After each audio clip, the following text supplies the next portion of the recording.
Hi everyone, welcome to a new session about lean methodology and our Japanese term of Mura. And here, a common mistake that novice lean managers make in focusing strictly on getting rid of MUDA, which akin to the seven type of waste of lean that we will explain later. However, they have a trouble understanding that failing to maintain a steady work rhythm is causing many other processes waste. Unevenness is a major waste on its own in lean methodology, which is known as Mura. So let's start our session. In lean methodology, Mura again is a Japanese term that refers to unbalanced activities, unevenness, or inconsistency in the process.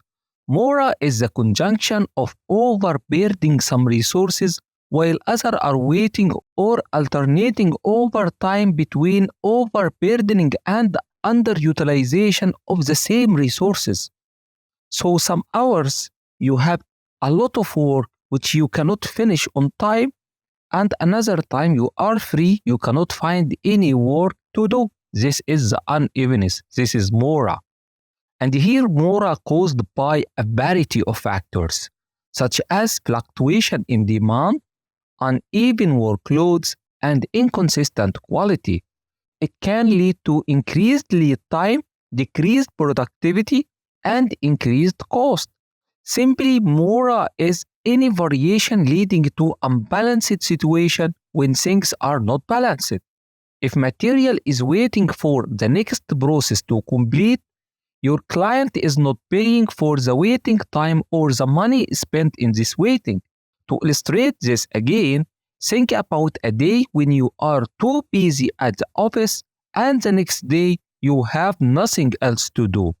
This inconsistency can cause delay and bottleneck in your process, leading to overproduction or underproduction due to the fluctuation of demand and inconsistent quality, of course, that result again to rework, defects, or customer dissatisfaction.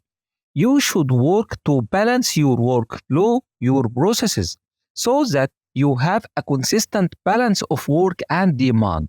And if you remove your inconsistency in the workflow, that will lead to the removal of Mura, of course. Mura can be eliminated by your managers through level scheduling and careful attention to the pace of work to eliminate this inconsistency in the workflow. So how to identify Mura? There are two major ways that will help you to identify this unevenness in the process by applying lean. First, we have visualizing your workflow on a Kanban board. Visualizing your workflow is a logical first step for spotting this unevenness in the processes. And here the main tool, as we mentioned for that purpose, is Kanban board. It will allow you to map out your workflow on a board divided by columns which representing each step in your processes. The more detailed you build in this Kanban, the more comprehensive understanding that you will have about the amount of Mura you have got in your processes. As every task your team works on is hosted on this Kanban card, you can clearly see how much work is in progress and where it gets stuck. As a result of that, you will be able to identify problematic area and take action to deal with this unevenness.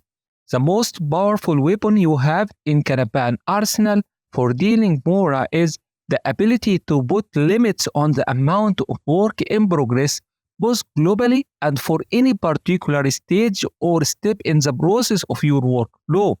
This way, you can ensure that a steady flow of assignment and prevent this unevenness.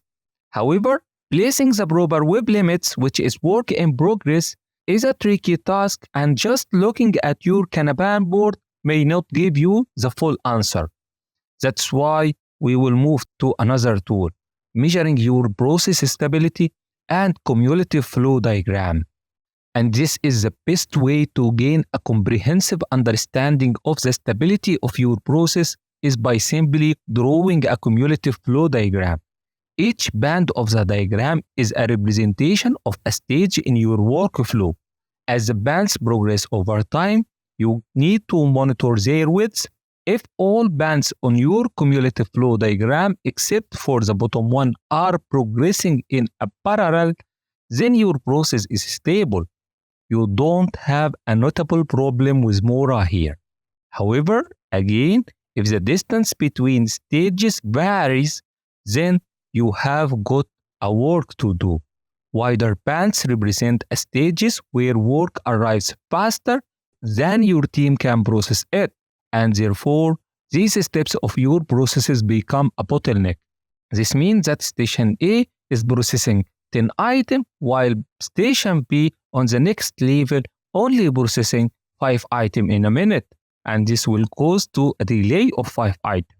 At the end of this session, Mura is a major waste in lean management that can seriously harm your company if it is left unattended. By maintaining a stable workflow, you can achieve a steadier pace of delivering finished code and product to your customer, better use of your employees' capacity, more effective collaboration between different teams.